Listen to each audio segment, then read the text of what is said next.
There were minimal possessions, but myriad chances, John Brice, that Notre Dame had to win this football game today in what was an evenly matched 60 minutes against Ohio State. The Buckeyes win on the final play of the game, 1-yard plunge, 17-14. And a quick look back when we came here to the offices, we took a look, and Notre Dame had 10 players on the field for the final 2 snaps of the game, including the second down stop on the throw that went errant to Marvin Harrison. Unbelievable. That's the only part of the game that I think you label as inexcusable, especially for that to have happened on back-to-back plays. And that was coming out of a timeout, no less. Yes. They had called the timeout at the 7-second mark, Notre Dame's final timeout, by the way. And to have 10 players on the field for back-to-back snaps and that sort of crucial juncture of the game, it just flat out cannot happen. And there are going to be many moments out of this game that leave people gnashing their teeth. But you will always forever wonder what might have been different from 36 inches away if you had your full complement of players on the field. And not to get too pointed to it, but it did seem like the Ohio State attacked Notre Dame where they were missing a defensive lineman. It was a 3-down front when it's one play to score from the 1-yard line. So it was a defensive lineman missing. Spoke to Marcus Freeman post-game, and he was asked a couple times, did you consider taking a timeout, which he did not have. He explained we don't have a timeout.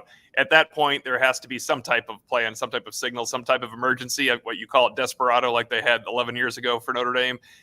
You jump off sides, give them 18 inches to get the 11th person on the field. I know we could argue that till the cows come in, but I think if you're at the 3-yard line, you might not jump off sides to put it at the 1.5.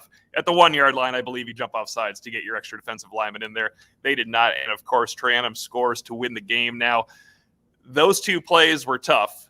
For me, the 3rd and 19 from the 22-yard line with just over 10 seconds remaining, with 12 seconds remaining in the game, Ohio State completes it. Beautiful pass by McCord. I said before the play to a colleague, this is a unique situation. I don't like it that they have 2 lines to guard. You have to stop the first down at the 3-yard line, and of course you have to stop the end zone to save the game. And it sounds like, well, the end zone's the line. Not always, because as we saw there, they got it down to the 1-yard line on the throw, giving Ohio State 2 extra chances. Yeah, and I would also point out on that drive, it didn't work out well for Notre Dame either time that it used a timeout on that final possession. The Irish called a timeout when Ohio State was facing 4th and 7. The Buckeyes came out and converted out of Notre Dame's timeout. And then obviously at the end of the game there, Notre Dame calls its final timeout and plays back-to-back snaps with only 10 men on the field. That's an obvious breakdown. I'm like you. I thought that the game was essentially lost on the 3rd and 19 play. And again, I'm not beating up DJ Brown at all. It's hard for me to convey how much respect I have for him. I love every time I get to talk to him. But right after that 4th down play, DJ Brown broke up a pass that looked like it was intended for him. And if he makes that interception, the ball game is over. It was right in the middle of the field. Again, great play by DJ Brown, but he would tell you he should have caught it. And I don't think there's any question. And then we never get to 10 men on the field or 3rd and 19 and all of that.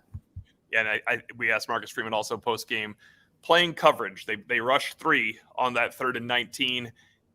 As you pointed out during our Irish Illustrated instant analysis, Notre Dame had actually bothered Kyle McCord for the first time consistently on that drive by bringing heat. They had him unsettled a bit. My contention is 3rd and 19, you want the ball out of the hands as soon as possible, because this is one of those very few 3rd and 19s where giving up 12 to 14 to 15 yards is great. The clock is going to run out on them. It's not a situation where you don't want to give up half the distance and then a team can score on you on 4th down. So I don't think the situational football was ideal there by Al Golden.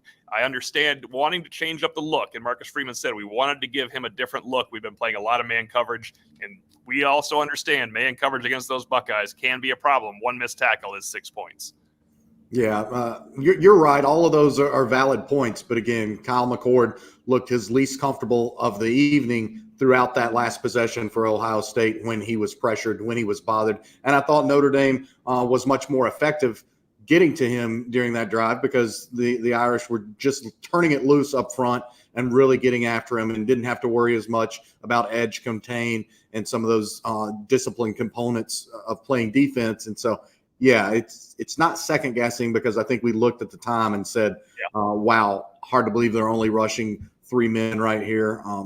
Again, a disappointing element of that game, and a game that I feel like and the stats show that Notre Dame did plenty to win, but we'll point to 6 to 8 key moments of the game as to exactly why it lost the contest.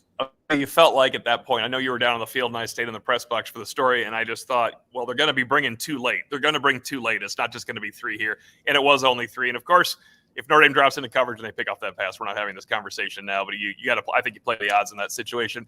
Offensively, Notre Dame had a chance to run out the clock. It's called a 4-minute offense. They had 4:12. Very few people would expect them to run out the clock on the Buckeyes when Ohio State knows you have to run the football, but it looked like they had a good start. They had a 12-yard carry by Love, an 11-yard carry by Estime. This is the funny thing about football. If you had a 9-yard carry and an 8-yard carry, you're probably better off than those 2 first downs because the clock actually bleeds more than you would have on those 2 first down runs. But I think the problem might have been starting on 1st and 10 from their own 34-yard line. Sam Hartman loses 5. I want to look at it again, but it was a read option play, and I think he wanted to give it, and he saw the defense coming, and he took a 5-yard loss, which may have changed the second down play call, John. Yeah, and again, I thought Notre Dame deserved credit because it came out and executed and did get a couple of quick first downs on that possession before it had to give the ball back, and then it was that third series of downs where it just really went awry for Notre Dame. That they opened that possession from deep in their own territory with the first down pass to Rico Flores, and then Audric Estime had a nice run, and then it completely unraveled. So you get back-to-back first downs against Ohio State. You have full momentum in the contest, and you really sort of have the Ohio State defense worn out because of how much you possess the ball in the fourth quarter. Much like the first quarter, Notre Dame had the ball for 10 minutes in the first quarter, had it for 9 minutes and change in the fourth quarter, and it just uncharacteristically unraveled, I would say, beginning with that third first down play of that true final possession for Notre Dame. And then, of course, the screen pass broken up. That's another nice play by the Buckeyes defense. That screen pass broken up saves Ohio State a timeout, stops the clock. But as Marcus Freeman said, 2nd and 15, is it just going to be a draw play? You're just going to hand off to Estime and guarantee you're going to be facing 3rd and 13. You may have to throw on the next play. You don't have to. You could run a couple times and punt. I don't mind going for the win there. I think it just got off kilter, as we said on first. And once you're in 2nd 15, they're actually dictating to you, even though you have to punt the ball back to them. You get on your heels a little bit. But offensively, that was, and this is sad, if you look at the drive chart, Notre Dame's only unproductive drive. Now, they had 7 possessions that did not include kneel down at the end of the half and last play of the game. 6 were productive in that they drove, scored 2 touchdowns, missed a field goal, drove a couple times. They were stopped on 4th down twice. We can get back to these 2 4th downs at some point as well, and missed a 47-yard field goal. That is something Spencer Schrader has to hit in a game of this magnitude. So all those drives end up at 14 points. 6 productive drives probably has to be 24 points in a game of this game. 24 points, even 21 points in a game like this, if you want to be able to put away Ohio State. Yeah, and look, only 3 true red zone possessions for Notre Dame, 3 true red zone opportunities for Notre Dame in a game of this magnitude. And when you're limited to that few of trips into the opponent red zone, you have to get points on all 3 of those. I'm not disagreeing with the decision to go for it on 4th and 1 early in the game that ultimately got overturned. I'm still surprised that I have not seen an angle that showed enough to overturn it. Someone said maybe the ball was in Sam Hartman's right arm and fell short of the marker when his foot went out of bounds. I've not seen that angle. I liked that move right there. You expect Notre Dame to pick that up. But again, the red zone, your defense played so well in the red zone, limited Ohio State to only 2 scores in 4 red zone trips. You've gotten a pair of really remarkable goal line stands, so to speak, from your defense, goal-to-go stands from your defense. And you did, again, so many things well enough to win this game. But it's not hard at all to pick 6, 8, maybe even 10 moments where you say Notre Dame lost this game. Yeah, and I think some credit is also due to Notre Dame's 4th down defense and 3rd down defense. As you said, there were 5 4th downs in this game. Unfortunately, Ohio State scored on the only one that was converted at the last play of the game. Notre Dame with the stop. Jack Kaiser and Javonte Jean-Baptiste on that final drive where Ohio State could have gone ahead with about 5 minutes to go in the contest. Javonte Jean-Baptiste, a tackle for 0 yards on 3rd down. He played a great second half. Jack Kaiser, tackle for no gain on 4th down. You think that is probably one of the times Notre Dame can seal the deal there as well. I'm with you on the Sam Hartman fourth down play. I absolutely would have gone for it as well. And when he's rolling out, I didn't think it was humanly possible he would not get that first down. I also disagree that I disagree that call should have been overturned. It's a hard one to overturn. Just like if he had been marked short, I'd be like, well, right. I'm not sure how you're going to overturn this one. Unfortunately, that one didn't go Notre Dame's way. I do wonder if now Sam Hartman has picked up a first down on fourth down by going behind Jeff Alt. It's not the standard, we're just going to push forward because Ohio State did crowd the inside. That might have been trouble had Sam Hartman tried to go forward as well. He gets stopped going outside of Alt. That did work previously this season. I believe it was Central Michigan. I wonder if Mitchell Evans was not in that position because he had been in concussion protocol previously. I'm speculating here, but that is a play where Mitchell Evans comes in and is very successful, bulldozing his way in for a yard. Now, Evans had a great game. This is to take nothing away from Mitchell Evans. I said this on Instant Analysis. He led the team in yards from scrimmage with 75. That's probably not a great sign, actually, against Ohio State. Now, it's not his fault. He was fantastic. 7 targets, 7 catches, 5 first downs, 2 on third down. Notre Dame found their tight end again this game. Absolutely. And to your point, he made difficult catches. That yes. Catch in the seam to move the sticks on what became, I believe, Notre Dame's touchdown drive, the second touchdown drive, I think, was just an absolute thing of beauty.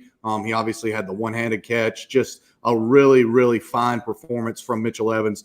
To your point about we have seen him before in that quarterback sneak. He, as most people know, is a former high school quarterback with a lot of versatility. They trust him with the ball in his hands in key situations. One thing I would wondered aloud about is that with that stable of backfields, especially with Jeremiah Love and Jadarian Price, I'm a little bit surprised we've not seen Notre Dame maybe in a 4th and 1 situation have one of those guys go up over the top. And I think that they could have found something there, especially the way that Ohio State was maybe cratering in looking for the quarterback sneak. Those guys are tremendous athletes. I like it's so hard to stop a guy going airborne on 4th and short. That's a play that I like, and I wonder if we'll maybe see that from Notre Dame moving forward. And actually, Jabron Payne did score from the goal line on Wildcat on a 1 yard to go from the goal line.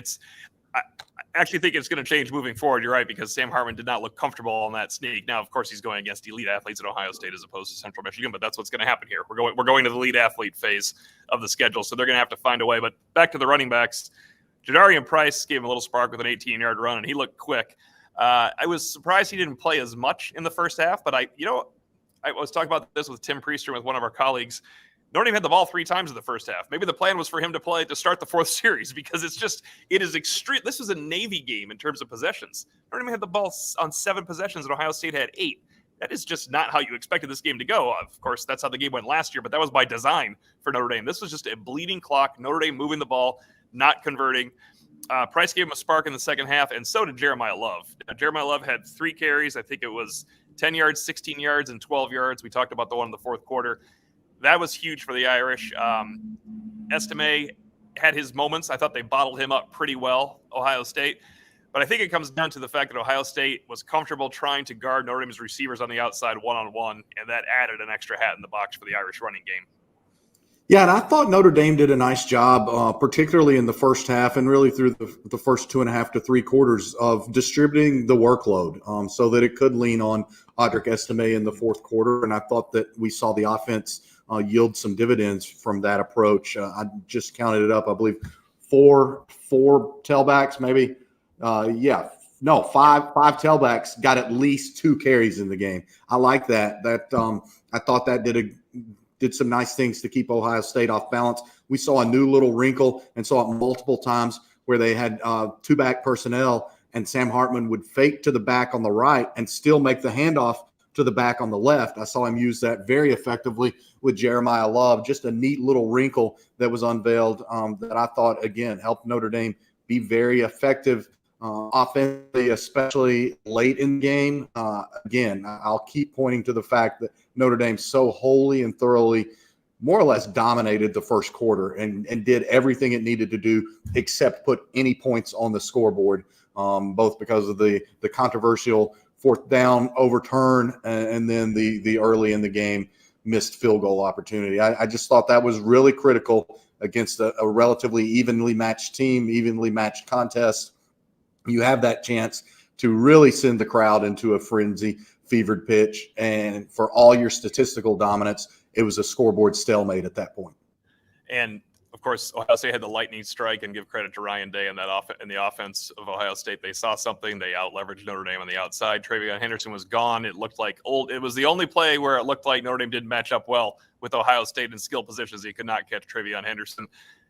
The response to that, though, was 13 plays, 75 yards, and a touchdown for Notre Dame when they were down 10-0. I think that's something they'll be building on going forward.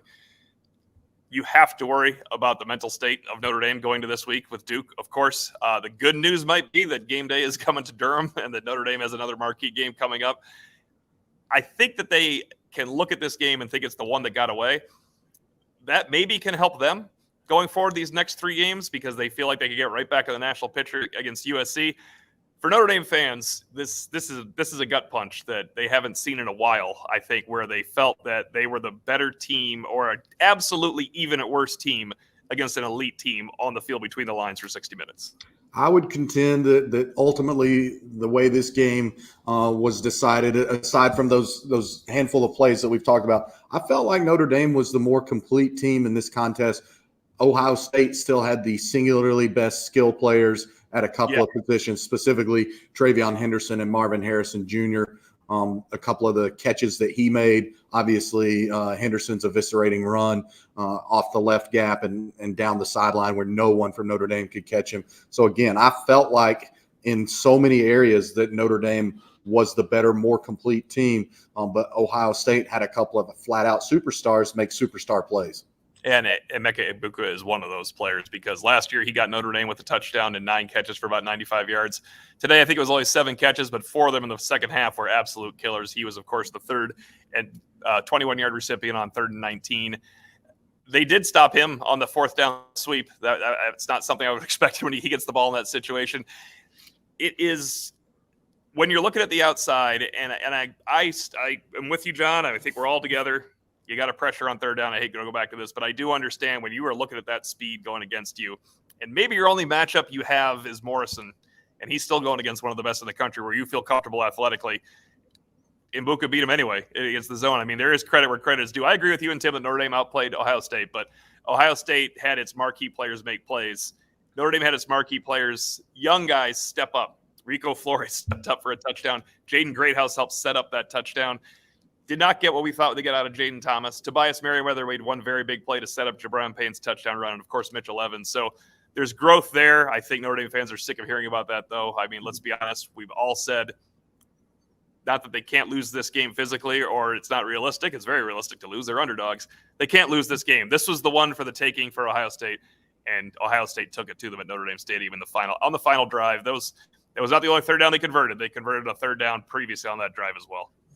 Yeah, and again, Notre Dame overall, despite having those 2 really good 4th down stops deep in its own red zone to thwart Ohio State's scoring opportunities. I mean, Ohio State goes 11 for 20 on money downs, including 10 for 17 on 3rd downs. Your defense has to get off the field more than that in those situations. And 11 for 20 will be a haunting statistic moving out of this game. Obviously, that's 55%. That's just not good enough getting off the field or stopping the opposition from moving the sticks. And in the bulk of the game, during the kind of the guts of the game, Notre Dame did miss on 6 straight 3rd and 4th down opportunities. Those are points you need as everything piles up as the game continues. Now, we were getting questions, who wasn't on the field? Do we know who left the field? It's difficult because they changed packages a little bit. A couple different guys came off. Gabriel Rubio was on the field for 3rd down. This is what we traced it back to, the 3rd down catch to move the chains and put them in position to win. Rubio was on the field. Kaiser was on the field. Rubio was not on the field on the next 2 plays that they defended successfully with 10 players. Ohio State, ironically, must not have known that either because they went right, and Notre Dame was missing its defensive end over left tackle. That would have been a good check if Ohio State had noticed, and they must have noticed on the second one because they went exactly where a Notre Dame defensive lineman should have been standing for the game-winning score. So I don't know, but we don't know if it's Rubio in that package. We don't know who needs to be in on that play in that package. We've heard Botello, but Botello would not necessarily be in the goal line package of that situation either. So I think it's something that we can probably ask Marcus Freeman. He probably won't want to tell us when we talk to him about it Monday because they'll be moving on to Duke at that point. But that makes it tough to take, John. I think Notre Dame can bounce back from this, but they're going to need a week of practice that probably starts late Tuesday. And by that, I mean the beginning of Tuesday's practice might not be great unless Marcus Freeman wants to put them through the ringer, because this is going to be tough to bounce back from. There was a lot put into this by the Irish. Yeah, and their Monday work is a really light walkthrough, a very correctional practice that they do inside the IAC.